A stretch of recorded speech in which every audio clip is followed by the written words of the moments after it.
Hello everyone, मैं हूं सुषमा। बहुत बहुत स्वागत करती हूं आप सभी का मेरे इस जीके चैनल पर। फ्रेंड्स, जैसे कि आप सभी को पता ही है, केबीसी के 2 लेवल कंप्लीट हो चुके हैं और जिनका भी 2 लेवल कंप्लीट हुआ है उन्हें ऑडिशन के लिए कॉल आती है और ऑडिशन कॉल के दौरान आपको एड्रेस दिया जाता है कि इस एड्रेस पर आपके ऑडिशन होने हैं।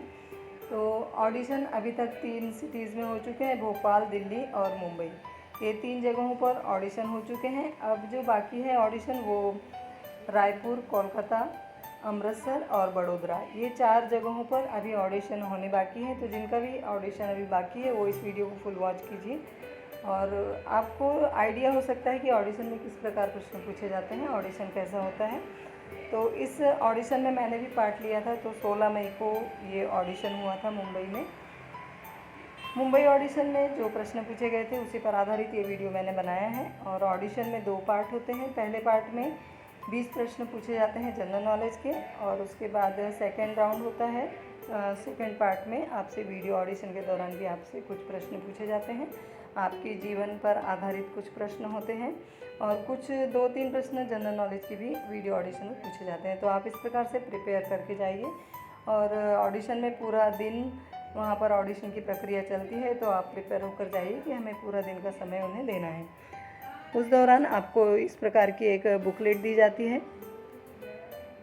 ऑडिशन के दौरान ये इस प्रकार की आपको बुकलेट दी जाती है। इस बुकलेट को आपको पूरी तरह से अच्छे से फिल करना है। जो भी प्रश्न इसमें पूछे जाते हैं वो आपके दिनचर्या के पर आधारित, आपके जीवन पर आधारित इसमें प्रश्न होते हैं और आपका पूरा बायोडाटा होता है, आपकी फैमिली के बारे में क्वेश्चंस होते हैं। तो ये आसान सवालों का जवाब आपको इस फाइल में भरना होता है, बुकलेट में भरना होता है। और इस फाइल में आप जो भी फिल कर रहे हैं, भर रहे हैं, बुकलेट में फिल कर रहे हैं, भर रहे हैं, वो सभी सत्य बातें होनी चाहिए।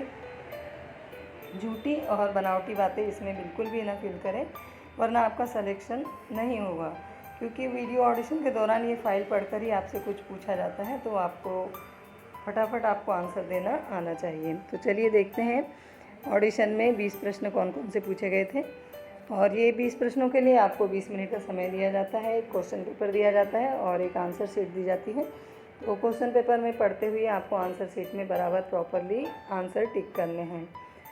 तो पहला प्रश्न क्रिकेट पर आधारित था, दूसरा प्रश्न मानचित्र पर आधारित था, तीसरा प्रश्न करंट अफेयर्स पर आधारित था, चौथा प्रश्न ये पत्तियों पर आधारित पूछा गया था कि ये पत्तियाँ कौन से फल की हैं। पाँचवा प्रश्न पूछा गया था कि शत्रुघ्न सिन्हा किस विधानसभा चुनाव से जीते हैं। तो इसका आंसर आसनसोल था। छठवां प्रश्न पूछा गया था ये इनमें से कौन सी इमारतें सबसे पुरानी हैं। तो इसका आंसर कुतुब मीनार था। सातवें प्रश्न में उन्होंने एक पिक दिखाई गई थी कि ये पिक कौन से नृत्य की है। इसका आंसर मणिपुरी था। आठवां प्रश्न भी इस प्रकार से पूछा गया था कि पिता पुत्र की कौन सी जोड़ी सही है। नौवां प्रश्न में भी मुख्यमंत्री और उनके राज्यों की जोड़ियां दी गई थी कि कौन सा जोड़ी ये सही है। तो आपको बहुत ही अच्छे से अपना प्रिपेयर करके जाना है। ऑडिशन में कोई भी प्रश्न आपसे पूछा जा सकता है। मैथोलॉजी पर आधारित भी एक प्रश्न होता है। अब ये जो प्रश्न आया है ये साहित्य पर आधारित प्रश्न पूछा है। वीरों का वसंत कैसा हो कविता किसने लिखी है। तो इसका आंसर हुआ सुभद्रा कुमारी चौहान। ये जो 2 प्रश्न पूछे गए, पितरस वाला और न्यूटन वाला, ये दोनों प्रश्न साइंस से रिलेटेड हैं। ये प्रश्न जो पूछा गया रिंगित किस देश की मुद्रा है, ये भूगोल से रिलेटेड समझ सकते हैं। ये मलेशिया इसका आंसर है।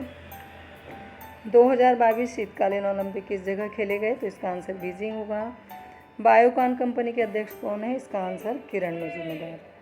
16वां प्रश्न में एक लोगो दिखाया गया था। इस लोगों को पहचान कर हमें आंसर बताना होता है। तो इसका आंसर था यूनाइटेड नेशन। 17वें प्रश्न पर एक प्रश्न दिया गया था, 17वां प्रश्न, जिसमें कि पूछा गया था कि ये गाना किस फिल्म से है। डोलीड़ा गाना किस फिल्म से है। तो इस प्रश्न का आंसर था गंगूबाई काठियावाड़ी। गंगूबाई काठियावाड़ी अभी हाल ही में फिल्म रिलीज़ हुई है। तो इस मूवीज़ के बारे में आप थोड़ा जानकारी रखिए। इसके बारे में हर बार पूछा जा रहा है। कौन सी नदी भारत, चीन और बांग्लादेश से होकर बहती है। तो इस प्रश्न का आंसर ब्रह्मपुत्र था। ब्रह्मपुत्र नदी जो है भारत, चीन, बांग्लादेश से होकर बहती है। 18वां प्रश्न पूछा गया था जे क्लिंटन किस देश के राष्ट्रीय सचिव हैं। तो 4 ऑप्शन में से आपको चुनना था। तो ये इसका आंसर था अमेरिका। 20वां प्रश्न पूछा गया, किस वाद्य यंत्र को हाथों की थाप से बजाया जाता है? तो इस प्रश्न का आंसर था ढोलक। ढोलक इसका आंसर था। तो इस प्रकार से 20 प्रश्न पूछे जाते हैं जनरल नॉलेज के, और इनमें से यदि आपके 15 आंसर भी सही होते हैं तो आपका सिलेक्शन निश्चित ही हो जाता है। और वीडियो ऑडिशन भी आपको बहुत ही अच्छे से प्रिपेयर करके जाना है, बहुत ही अच्छे से देना है। तो वीडियो ऑडिशन और जनरल नॉलेज के क्वेश्चंस को देखते हुए वो आपको फिर नेक्स्ट राउंड के लिए कॉल करते हैं। कुछ 1 महीने के अंदर फिर से आपको कॉल आना शुरू हो जाती है फास्टेस्ट फिंगर फर्स्ट के लिए। आई होप इस वीडियो की जानकारी आपको अच्छी लगी होगी। यदि अच्छी लगी है तो लाइक शेयर ज़रूर कीजिए और चैनल सब्सक्राइब करके बेल आइकन ज़रूर प्रेस कीजिए, जिससे कि आपको और भी आने वाले वीडियोस की जानकारी मिल सके। मिलते हैं एक अन्य वीडियो के साथ, तब तक के लिए अपना ख्याल रखिए और सभी केबीसी कंटेस्टेंट को हमारी तरफ से बहुत बहुत शुभकामनाएं। आप हॉट सीट तक पहुँचे, यही हमारी शुभकामनाएं हैं। Thank you so much for watching.